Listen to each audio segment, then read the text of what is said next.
Welcome student. I hope you all are fine and safe at home. After the long vacations, our school Vidya Bhavan is going to start our online classes. तो student अब हम अपनी classes फिर से start करेंगे। जैसे हमारी पहले क्लासेस चल रही थी ऑनलाइन क्लासेस, अब हम अपनी दोबारा से क्लासेस स्टार्ट कर रहे हैं। तो दो तीन चीजें मैं आपको बता रहा हूँ, वो आपको बहुत ही केयरफुली सुननी है पहले और उनको फॉलो करना है। तो सबसे पहले देखो, जो आपको बुक रखनी है अपने पास में वो एनसीईआरटी की बुक रखनी है। एनसीईआरटी बुक के अलावा आप कोई भी अदर बुक को फॉलो नहीं करेंगे। अभी पहले आपको एनसीईआरटी बुक से ही सारा वर्क करना है। All examples questions NCERT book से चलेंगे। ये chapter number 6 triangles NCERT book से मैं अब न्यू वीडियो में स्टार्ट करा रहा हूँ। ये वीडियो नंबर है आपकी 31, जो मेरी 1 जुलाई से अपलोड हो रही है उस पर यूट्यूब चैनल पर। इससे पहले मेरी 30 वीडियो बन चुकी हैं, वीडियो नंबर 1 to 30, जिसमें हमारे चैप्टर नंबर 1 to 5 कवर हुए थे। अब हमारी जो वीडियो नंबर 31 है वो मैं स्टार्ट कर रहा हूं आपका चैप्टर 6 ट्रायंगल्स। तो यहां से आपको अपनी पढ़ाई को स्टार्टिंग करना है। तो स्टूडेंट आपको करना क्या है, सबसे पहले कि आप वीडियो को रेगुलर बेसिस पर देखेंगे। जो मैंने लास्ट वीडियो डाली थी तो कुछ बच्चों ने क्या किया है कि उन वीडियो को देखा तो है, लेकिन उन बच्चों ने उन वीडियोज को नोट डाउन नहीं किया। फिर बाद में उन्होंने पूछा था कि सर नोट डाउन भी करना है। तो वही मैं आपको बता रहा हूँ, पहले इंस्ट्रक्शंस आप ध्यान से लिसन केयरफुली। जो मैं वीडियो में यहाँ पे जो बोर्ड पे जो भी चीजें लिखूंगा या जो भी आपको कंसेप्ट क्लियर करूंगा, वीडियो पॉज करके वो सारे कंसेप्ट आपको अपनी फेयर नोटबुक पर जो स्कूल से आपको मिली है, सिर्फ आपको उसी नोटबुक पर लिखना है। अब क्योंकि अब स्कूल से सबको नोटबुक मिल चुकी है, अब आपको पेजेस पे वर्क नहीं करना है, क्योंकि हमें प्रैक्टिकल्स के लिए रिकॉर्ड बनाना है और उसी रिकॉर्ड के ब्याह पे आपके मार्क्स आगे कंसीडर होंगे प्रैक्टिकल के। तो ये आपको ध्यान रखना है कि फेयर नोटबुक पर लिखना है। जो भी कंसेप्ट आपको बताए जाएंगे वीडियो पॉज करना है और वीडियो पॉज करके रेगुलर बेसिस पर वो वीडियो आपको नोटबुक पर नोट डाउन करनी है। तो आई होप यहाँ तक आपको क्लियर हो गया होगा। अब हम स्टार्ट करते हैं अपना चैप्टर। ये है हमारा चैप्टर नंबर 6 ट्रायंगल्स। चैप्टर जो 6 है ट्रायंगल्स, ये हम 9th क्लास में ही पढ़ चुके हैं। तो थोड़ा सा रिव्यू बता रहा हूं मैं किस तरह से ये चैप्टर चलेगा। 9th क्लास में हमने इस चैप्टर के बारे में पढ़ा था कॉन्ग्रुएंसी।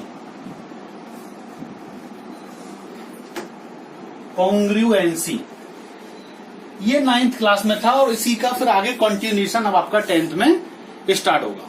तो कॉन्ग्रुएंसी जो था स्टार्ट जो ट्रायंगल्स में, उसमें क्या था कंसेप्ट, आप देखो ध्यान से समझेंगे बेटा, एक एक कंसेप्ट को क्लियर करेंगे।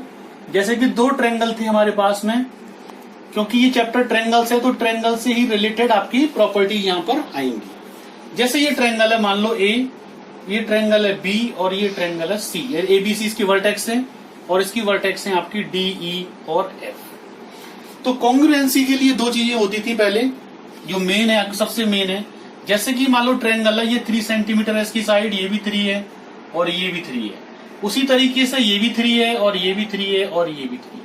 ये 2 ट्रायंगल हैं अलग अलग। अब हम यहाँ पे दिखाई, जहाँ पे हमें मैं फर्स्ट कंडीशन में क्या हो रहा है कि जो ए बी साइड है वो किसके इक्वल है, डी साइड के इक्वल है, यानी कि फर्स्ट साइड इसके इक्वल हो गई। इसी तरीके से सिमिलरली बी सी साइड किसके इक्वल है, ई एफ के, और थर्ड ए सी साइड किसके इक्वल है, डी एफ के। तो इसको हम क्या बोलते थे पहले, साइड की कॉन्ग्रुएंसी। दोनों ट्रायंगलों के तीनों साइड इक्वल हैं, तो इसका मतलब हो गई आपकी साइड की कॉन्ग्रुएंसी। उसी तरीके से दूसरा इसमें एंगल्स की होती थी। जैसे कि मान लो मैं सपोज यहाँ पे एंगल ले लेता हूँ 50, यहाँ पे ले लेता हूँ 60 और यहाँ पे ले लेता हूँ 70। ट्रायंगल के तीनों एंगल का सम आप जानते हो कितना होता है, तो ट्रायंगल के 3 एंगल्स का सम होता है 180। अगर हम तीनों को ऐड करेंगे 60 + 50 110 + 70 180 हो गया। ठीक है, ये बेसिक प्रॉपर्टी है, सब स्टूडेंट जानते हैं। उसी तरीके से ये भी ट्रायंगल में एंगल बने हुए हैं, सपोज आपके 50 60 और 70। तो आपको क्लियर दिखाई दे रहा है, इक्विलेटरल ट्रायंगल भी बन रहा है यहाँ पर। अच्छा, तो यहाँ पे आओ हम देखते हैं क्या एंगल ए किसके इक्वल है आपका, angle A corresponding angle B के इक्वल है। यहाँ पर एंगल बी किसके इक्वल है, एंगल ई के इक्वल है, और एंगल सी किसके इक्वल है, एंगल एफ के इक्वल है। तो तीनों एंगल भी आपके इक्वल हो गए, तो हमारी कौन सी सिमिलरिटी हो गई, कौन सी कॉन्ग्रुएंसी हो गई है, एंगल की सिमिलरिटी की कॉन्ग्रुएंसी। तो कॉन्ग्रुएंट ट्रायंगल के ये कंडीशन हम पढ़ चुके हैं। लेकिन अब जो हमें पढ़ना है यहाँ पर 10th स्टैंडर्ड में वो है सिमिलर फिगर्स के बारे में। तो ये आपकी कॉन्ग्रुएंसी कॉन्ग्रुएंट ट्रायंगल को मैंने बता दिया इस तरह से होती है। अब हम देखते हैं सिमिलर फिगर्स। सिमिलर फिगर्स, तो स्टूडेंट सिमिलर फिगर्स किसको बोलेंगे? अब हमको ये देखना है कि सिमिलर फिगर्स हमारी कौन सी होती हैं। अब देखो मैंने यहाँ पे एक ट्रायंगल बनाया, ये ट्रायंगल और ये ट्रायंगल, देखो लग रहा है देखने में सिमिलर फिगर लग रही है, ठीक है, तो हम कह सकते हैं दोनों ट्रायंगल सिमिलर है। अगर मैं बना देता हूं सपोज यहाँ पर ट्रायंगल और यहाँ पे बना देता हूं सर्कल, तो बताओ क्या ये दोनों फिगर सिमिलर है? नहीं है, क्योंकि ये फिगर बिल्कुल अलग है, इसमें रेडियस होती है, ये ट्रायंगल है, तो सिमिलर फिगर नहीं है। लेकिन मैथमेटिकल लैंग्वेज में हम कैसे डिफाइन करेंगे सिमिलरिटी को, उसके लिए देखो क्या क्या करेंगे, इसमें एग्जाम्पल से समझते हैं। जैसे कि मान लो एक ट्रायंगल लिया मैंने, ए बी और सी, ये 3 वर्टेक्सेस हैं, और एक ट्रायंगल मैंने और लिया, ये देखो इसका ये हो गया डी ई और एफ, यानी कि मीन्स ये एंगल सपोज मैंने ले लिया वही 50, 60 और 70, और एंगल यहां पर वही बना हुआ है 50, 60 और 70। अब स्टूडेंट आप देखोगे यहां पर एंगल एक करस्पॉन्डिंग एंगल डी के इक्वल है, नंबर 1। एंगल बी किसके इक्वल आ रहा है आपको? एंगल ई के इक्वल आ रहा है। एंड एंगल सी इक्वल हो रहा है आपके एंगल एफ के। तो यानी कि फर्स्ट कंडीशन तो वही बन गई आपकी कि दोनों ट्रायंगल्स के करस्पॉन्डिंग एंगल सेम है। तो पहली कंडीशन बन चुकी है आपकी, जो हमारी कॉन्ग्रुएंसी में थी वही हमारी सिमिलर फिगर्स में बन गई है, यानी कि एंगल दोनों फिगर के करस्पॉन्डिंग एंगल सेम होंगे, नंबर 1 पॉइंट। नंबर 2, अब मैं देखता हूं, अगर सपोज मैंने इसकी साइड ले ली है 3, 3 और 3, और इसकी साइड सपोज मैंने ले ली 6, 6 और 6। अब मैं देखता हूं साइड्स को, तो ए बी की साइड है यहाँ पे 3 और इसके करस्पॉन्डिंग साइड डी कितनी है यहाँ पे 6। तो अगर मैं इसका रेशो निकालता हूं तो ये सेकंड कंडीशन वेरीफाई हो रही है इसके लिए कि A B upon D E, तो ए बी की वैल्यू 3 और इसकी वैल्यू 6, यानी कि 1/2, ये वैल्यू आ गई 1/2। उसी तरह अगर मैं दूसरी साइड को चेक करता हूं, बीसी को ई एफ से, तो बीसी अपॉन ई एफ, ये भी आपका 3/6 यानी कि 1/2। और अगर मैं थर्ड को चेक करता हूं यानी कि एसी को, एसी अपॉन डी एफ, यानी कि 3/6, 1/2। अब देखो इसमें क्या हुआ, सिमिलर फिगर्स में जो साइड का रेशो है, कॉन्ग्रुएंसी के लिए तीनों साइड इक्वल होनी चाहिए, बट सिमिलर फिगर्स के लिए करस्पॉन्डिंग साइड का जो रेशो है वो आपका इक्वल होना चाहिए, यानी कि प्रोपोर्शनली होनी चाहिए रेशो में। ये कोई कंपलसरी नहीं है कि इनका ये सेम होगा सिमिलर फिगर्स में। अगर ये रेशो में सेम है, तीनों साइड है, तो हमारी सिमिलर फिगर्स होंगी। ये साइड ये देखने में लग रहा है शेप में छोटा और ये शेप में लग रहा है बड़ा। कॉन्ग्रुएंसी के लिए क्या था कि तीनों साइड आपकी साइड इक्वल होनी चाहिए थी। तो ये कंपलसरी नहीं है कि सिमिलर फिगर है तो वो कॉन्ग्रुएंट भी होंगी। तो कॉन्ग्रुएंसी के लिए 2 कंडीशंस हैं। फर्स्ट कंडीशन, एंगल तो सेम होना कंपलसरी है, करस्पॉन्डिंग एंगल, और जो साइड है वो करस्पॉन्डिंग, जो साइड्स है वो करस्पॉन्डिंग रेशो में सेम होनी चाहिए, यानी कि प्रोपोर्शनल होनी चाहिए। तो इस तरीके से हम सिमिलर फिगर्स को क्लैरिफाई कर सकते हैं। ओके, अब देखो यहां से हमें 2 रिजल्ट मिलते हैं। रिजल्ट नंबर 1, अभी जो फिगर मैंने बनाई हुई थी, all congruent figures are similar but the similar figures need not to be congruent. इसका मतलब वही है। अब देखो जिन स्टूडेंट को यहाँ पे दिखाई दे रहा है वो यहाँ से नोट डाउन करेंगे सारा वर्क ये। अगर आपको यहाँ से दिखाई नहीं देता तो मैं ओरली उसको बोलता भी हूं, तो वहां से आप सुन करके उसे लिखेंगे। इसका मतलब यही है कि अगर जो कॉन्ग्रुएंट फिगर है वो सिमिलर हो सकती है, जैसे कि अभी मैंने आपको बताया था, एग्जांपल लिख के बताया था, बट ये कोई कंपलसरी नहीं है कि all similar figures need not to be congruent. तो ये हमारा फर्स्ट रिजल्ट हमने ड्राइव कर लिया इसका। अब सिमिलर फिगर्स के लिए मैंने रिजल्ट ड्राइव क्या किया, अभी आपको बताया था ट्रायंगल बना करके, 2 polygons of the same number of side. अब इसमें नया वर्ड यहाँ पे यूज हो रहा है स्टूडेंट, क्या? पॉलीगॉन्स। तो पॉलीगॉन्स आई होप सबके सब जानते होंगे। पॉलीगॉन्स होती है क्लोज्ड फिगर। कैसी फिगर होती है? क्लोज्ड। तो पॉलीगॉन की डेफिनेशन में एक बार आपको दोबारा से बता देता हूं, अब यहां पर देखेंगे ध्यान से। पॉलीगॉन होती है आपकी क्लोज्ड फिगर। क्या होती है? Closed figure. तो ऐसी क्लोज्ड फिगर जो मिनिमम 3 साइड से बनेगी, तो कभी भी क्लोज्ड फिगर 2 साइड से नहीं बन सकती है। क्लोज्ड फिगर बनाने के लिए मिनिमम कितनी साइड चाहिए आपको? 3 साइड्स। तो एक closed figure made by at least 3 sides. जो 3 साइड से जो फिगर क्लोज फिगर बनेगी वो हमारी होगी पॉलीगॉन।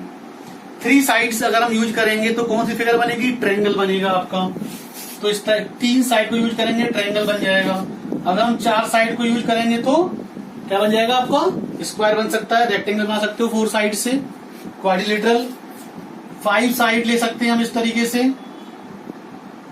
तो ये पेंटागन हो गया, हेक्सागन, हेप्टागन, ऑक्टागन, नैनागन और डेकागन। इस तरीके से हम बहुत सारी क्लोज्ड फिगर बना सकते हैं।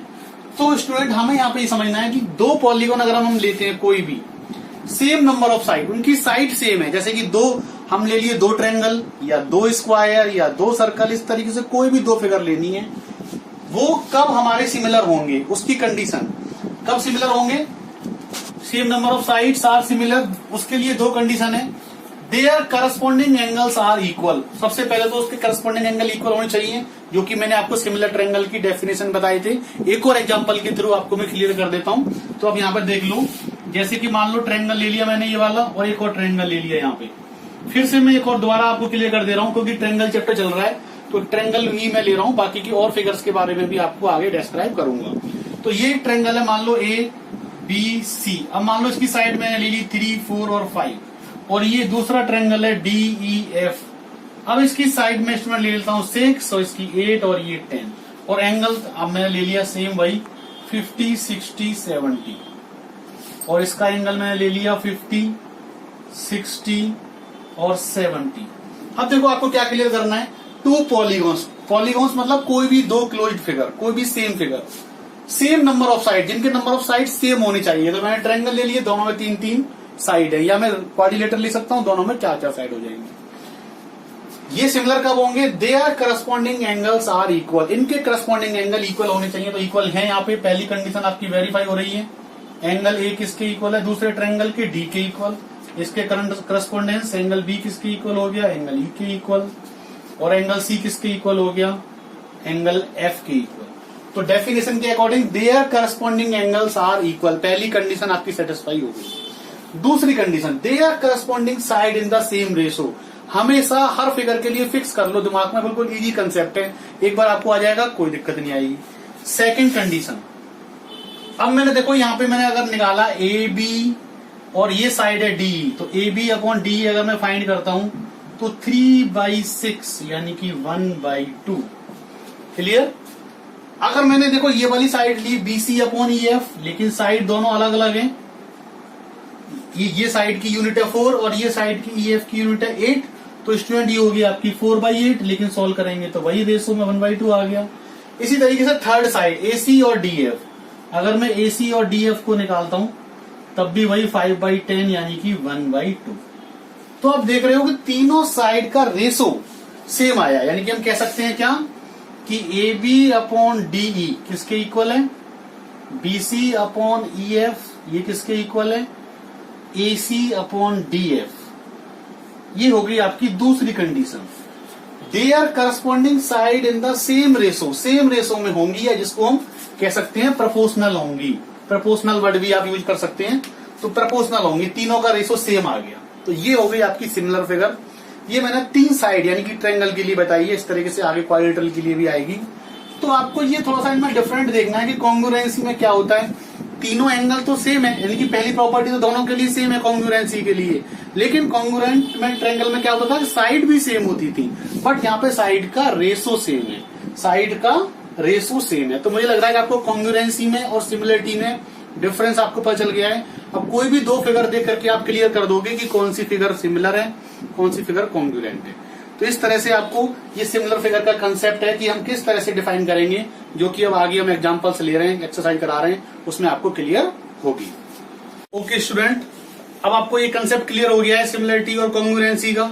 अब आप एनसीईआरटी बुक निकाल लो अपनी, और बुक में से आप बुक आपको साथ में रख, जब आप वीडियो देख रहे हो तो बुक आपको साथ में ही रखनी है और नोटबुक साथ में रखनी है, उसको नोट करते जाना है साथ साथ। तो आप एनसीईआरटी बुक आपको लेनी है, आपको दिखा रहा हूँ एनसीईआरटी बुक, और ये पेज नंबर 122 पर है आपकी एक्सरसाइज नंबर 6.1।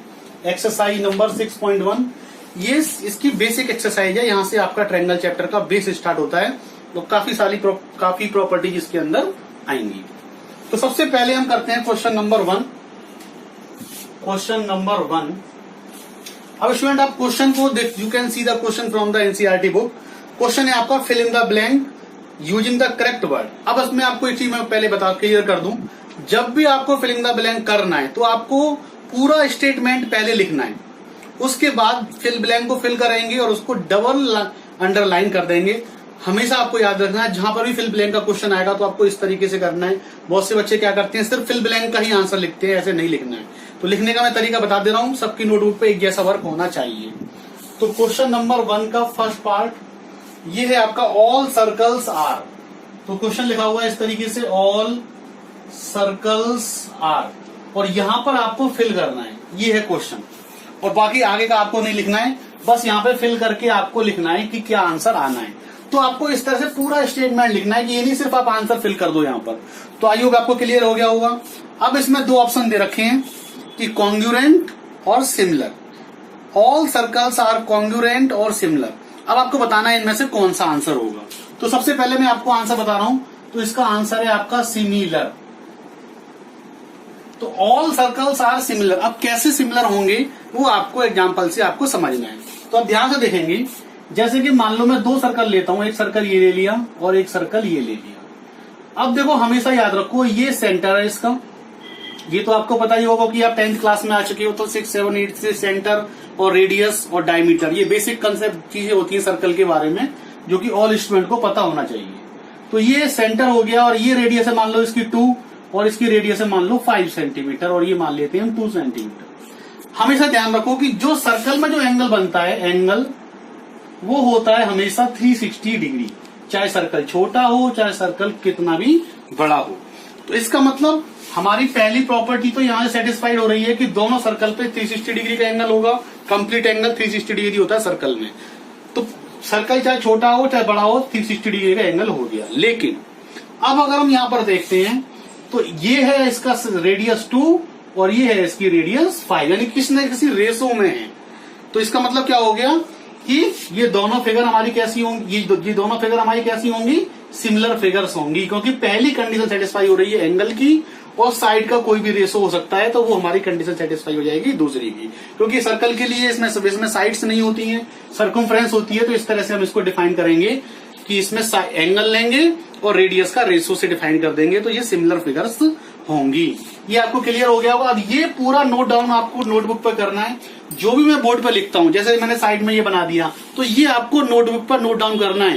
ये फर्स्ट वीडियो में आपको इसलिए सारी चीजें बता रहा हूं जिससे कि आप उसी को फॉलो आगे करते रहो और कोई आपको डाउट ना रहे किसी भी चीज की। जब मेरी लाइव क्लासेस होगी तो आप जो भी आपकी डाउट होंगी वो आप उसके अंदर पूछ सकते हैं। तो ये आपका ऑल सर्कल्स आर सिमिलर। तो पहला पार्ट आपका प्रूव हो गया क्वेश्चन नंबर 1 का फर्स्ट। हालांकि देखने में देखो ये फिल इन द ब्लैंक है, कितना इजी है, लेकिन आपको लॉजिक किस तरह से मैथ में ये प्रूव हुआ, क्या इसका लॉजिक है, वो सारा आपको पता होना चाहिए, रटना नहीं है आपको, और इस तरह से पूरा स्टेटमेंट आपको लिखना है। अब हम आ जाते हैं सेकंड पार्ट पर। तो सेकंड पार्ट है, बुक आपको अपने साथ में रखनी है। All squares are, all squares are. तो अब यहां पे आ गया फिल ब्लैंक, तो आप खुद आप समझ सकते हो क्या हो गया इसका, सिमिलर। सिमिलर कैसे डिफाइन करोगे बेटा सिमिलरिटी? अब कोई भी दो स्क्वायर ले लूं, एक स्क्वायर छोटा है और एक स्क्वायर बड़ा है। ये है मान लो ABCD और ये है मान लो DEFG। अब आप देखते हो कि स्क्वायर में ये जो एंगल होते हैं वो कितने डिग्री के होते हैं, 90 डिग्री के होते हैं। तो दोनों में एंगल तो सेम हो गए, फर्स्ट कंडीशन, एंगल तो सेम हो गए दोनों के लिए। दूसरा, अब ये स्क्वायर है, जैसे कि मान लो छोटा स्क्वायर है, इसकी साइड 2 है, क्योंकि स्क्वायर की ऑल साइड्स इक्वल होती हैं, और ये बड़ा स्क्वायर है, मान लिया मैंने इसकी साइड, चारों साइड 4 है। तो क्या हुआ, देखने में साइड छोटा बड़ा है लेकिन रेशो साइड का सेम है।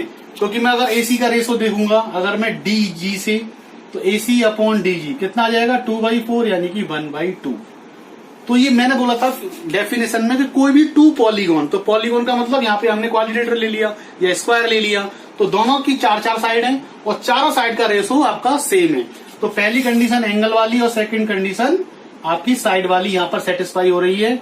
डीई का रेशो अगर आप इससे निकालोगे, AB का रेशो डीई से निकालोगे, AB अपॉन डीई, तब भी आपका 1/2 आएगा।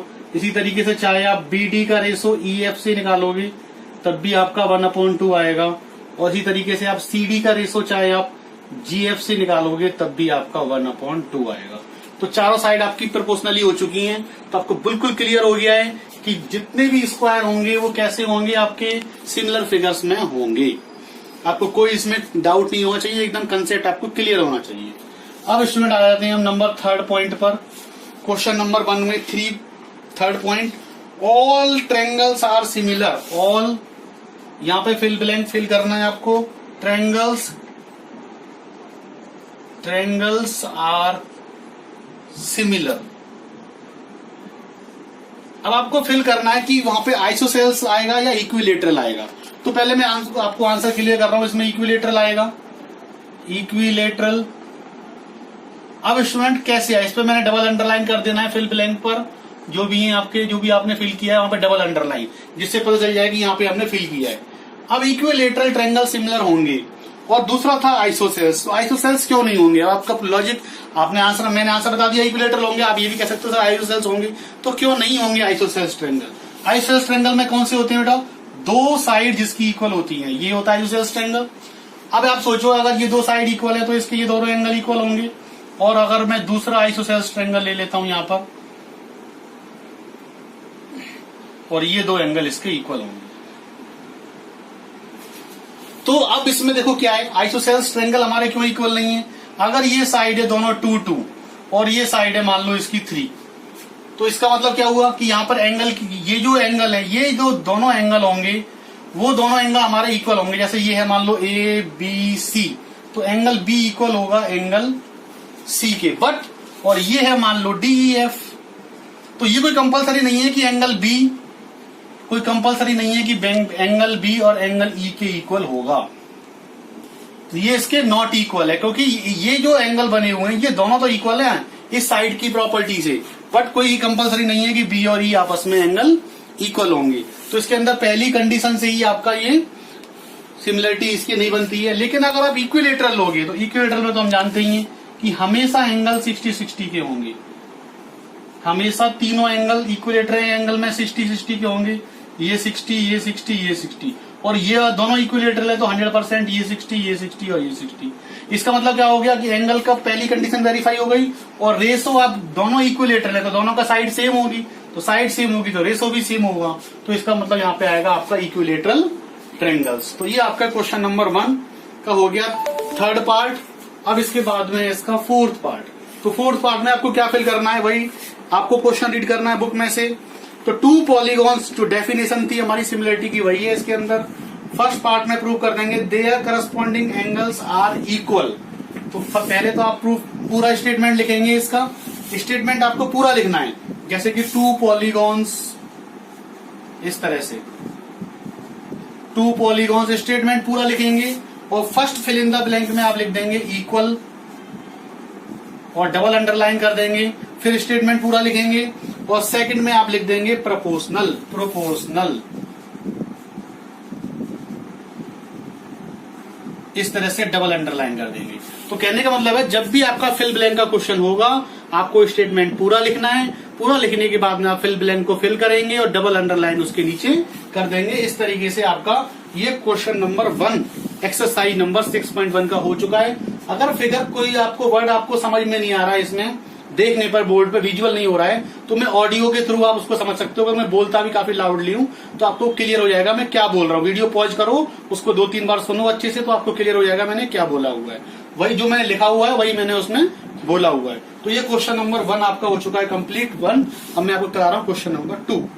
Now I am taking question number 2 from the NCERT book. Book में से आप क्वेश्चन देखेंगे student, give 2 different examples of the pair similar figures और नॉन सिमिलर फिगर्स। तो देखो कैसे करेंगे इस क्वेश्चन को, कैसे क्लेरिफाई करेंगे। हमें कोई भी एग्जांपल ऐसा देना है सिमिलर फिगर का, तो ये तो बहुत ही आसान है। अभी मैंने आपको बताया इससे पहले क्वेश्चन नंबर 1 में सिमिलर फिगर कौन कौन सी हो सकती हैं। 2 सर्कल्स सिमिलर हो सकते हैं, बताया था आपको। इसके अलावा और कौन से सिमिलर हो सकते हैं, स्क्वायर, 2 स्क्वायर, जैसे मान लो छोटा स्क्वायर है और एक बड़ा स्क्वायर है, तो ये 2 सर्कल्स, कोई भी सर्कल हो किसी भी रेडियस के अलग अलग, और 2 स्क्वायर्स हैं, अगर 2 स्क्वायर्स हैं तो ये भी आपके कैसे होंगे, क्योंकि यहाँ पर एंगल सेम हो जाएगा इनका, चारों एंगल्स, और ये हमारे हो जाएंगे स्टूडेंट सिमिलर। ऐसे ही हम 2 इक्विलेटरल ट्रायंगल भी ले सकते हैं। तो सिमिलर फिगर आपको क्लियर हो चुकी है। आपको मैंने पूरा ये कंसेप्ट क्लियर किया है सिमिलर फिगर्स का। ये बहुत ही इंपोर्टेंट टॉपिक है, क्योंकि आगे इसके आगे फिर ट्रायंगल में कंसेप्ट आगे न्यू कंसेप्ट आएंगे। अब नॉन सिमिलर फिगर्स, ये तो आपको क्लियर हो ही गया। अब नॉन सिमिलर फिगर कौन से होंगे, जैसे कि मान लो आपने एक ले लिया स्क्वायर और एक ले लिया रेक्टेंगल, ठीक है स्टूडेंट। कैसे क्लियर करोगे, मान लो ये साइड है 2 2 2 2 और ये एंगल, और ये मान लिया साइड मैंने 3 3 है और ये साइड में सपोज मैंने कर ली 6 6 है। अब देखो फर्स्ट कंडीशन तो इसमें सेटिस्फाई होती है, क्योंकि ये चारों रेक्टेंगल में भी 4 करस्पॉन्डिंग एंगल 90 होते हैं, स्क्वायर में भी करस्पॉन्डिंग एंगल 90 होते हैं। बट अगर मैं साइड का रेशो देखता हूं तो इसका रेशो, यानी कि अगर ये ABCD है और ये है आपका ABCD और ये मान लेते हैं PQRS, तो आपको यही क्लियर हो रहा है कि AC upon PS corresponding side का रेशो निकालता हूं तो 2/3। लेकिन जब मैं इसका रेशो निकाल रहा हूं AB अपॉन PQ से, तो रेशो आ रहा है आपका 2/6 जो कि 1/3। तो करस्पॉन्डिंग रेशो इक्वल नहीं हुआ रेक्टेंगल का और स्क्वायर का। तो इसका मतलब क्या है, नॉन सिमिलर में आप दिखा सकते हो कि स्क्वायर और रेक्टेंगल सिमिलर नहीं होंगे, नॉन सिमिलर फिगर्स होंगी। या फिर ऐसे ही आप 2 ट्रायंगल भी दिखा सकते हो, जैसे मान लो ये इक्विलेटरल ट्रायंगल है और ये आपका राइट एंगल ट्रायंगल है। ये कौन सा एंगल है student, right angled triangle, right angled triangle, और ये है आपका इक्विलेटरल ट्रायंगल।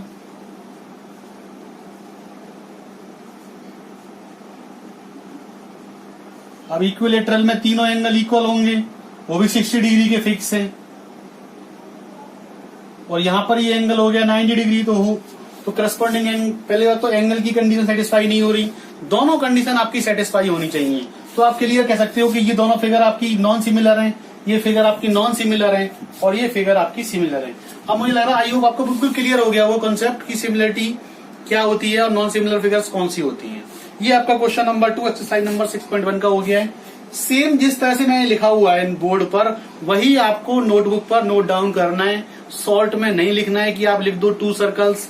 जिस तरह से फिगर बनाई हुई है, डिस्क्राइब किया हुआ है, वही आपको सेम टू सेम नोटबुक पर नोट डाउन करना है। ये आपको ध्यान रखना है। अब इसके बाद में इसका लास्ट क्वेश्चन नंबर 3, ये 2 फिगर बनाई हुई है बुक के अंदर। तो फिगर आपको नोटबुक पे बनानी है। पहले फिगर को नोटबुक पे बनाने के बाद जो उसका रीजन है, लॉजिक है, वो लिखना है। ये नहीं कि सिर्फ आप लॉजिक लिख दो, फिगर बुक में बनी हुई है, फिगर भी आपको नोटबुक पर ड्रॉ करनी है पेंसिल से। पूरे 10th स्टैंडर्ड में कोई भी फिगर आपको पेन से नहीं बनानी है, पेंसिल से बनानी है। अगर आप पेन से फिगर बना के लाओगे तो फिगर आपकी कट कर दी जाएगी। पूरे 10th क्लास में मैथ्स में कोई भी फिगर पेन से नहीं होनी चाहिए, पेंसिल से होनी चाहिए, क्योंकि पूरा ज्योमेट्री बॉक्स आपको 10th स्टैंडर्ड में अपने पास रखना है। तो ये पेंसिल से फिगर बनेंगी आपकी फेयर नोटबुक पर, और उसके बाद उसका लॉजिक। आंसर में पूछा है state the following quadrilaterals are similar और नॉट। आपको बताना है ये दोनों सिमिलर हैं या नहीं है। तो आप बिल्कुल क्लियर देख सकते हो। सबसे पहली कंडीशन, एंगल ही आपका ये आपको दिखाई दे रहा है 90 डिग्री का एंगल नहीं है, कि दोनों ये चारों एंगल 90 डिग्री के हैं। तो angle S not equal to angle D, angle R not equal to angle C, angle P not equal to angle A, angle Q not equal to angle B. कोई भी एंगल किसी के भी equal नहीं है। पहली कंडीशन ही आपकी fail हो रही है। सेकंड कंडीशन आपकी सेटिस्फाई हो रही है। रेशो अगर मैं देखता हूं तो 1.5 का डबल है, ये 1.5 का डबल है, ये 1.5 का डबल है 3 और 1.5 का डबल है। लेकिन दोनों कंडीशन आपकी सेटिस्फाई होनी चाहिए। प्रपोर्शनल तो है, रेशो तो सेम है, बट एंगल सेम नहीं है। तो इसका मतलब these two figures, these two quadrilaterals are not similar. ये आपको लॉजिक इसके अंदर देना है फिगर बनाने के बाद। ये है आपके क्वेश्चन नंबर 3 और ये 6.1 एक्सरसाइज में 3 क्वेश्चन थे, question number 1, question number 2, question number 3। तो आई होप आज की वीडियो आपको अच्छी लगी होगी, सारा कंसेप्ट आपको अच्छे से क्लियर हुआ होगा। वीडियो पॉज करके आपको फिर नोट डाउन करना है। जो नेक्स्ट मेरी अब लाइव वीडियो होगी कल, उसमें आपसे मैं सारी चीजें डिस्कस करूंगा कि आपको क्या समझ में आया क्या नहीं आया। तो आज आपका होमवर्क यही है कि आज आप पूरी वीडियो को नोट करोगे और मुझे जून क्लास में मैं किसी को भी रेंडमली किसी से पूछ सकता हूँ कि अपने नोटबुक मुझे चेक कराएंगे। तो फर्स्ट डे का वीडियो है ये वाला, और सेकंड डे जब मेरी क्लास होगी तो मैं जब मेरी लाइव क्लास होगी तो मैं उसमें आपको चेक कर सकता हूँ कि आपने कहाँ पे वर्क किया है। ओके स्टूडेंट, आपको अच्छे से क्लियर हुआ होगा आज का। Thank you.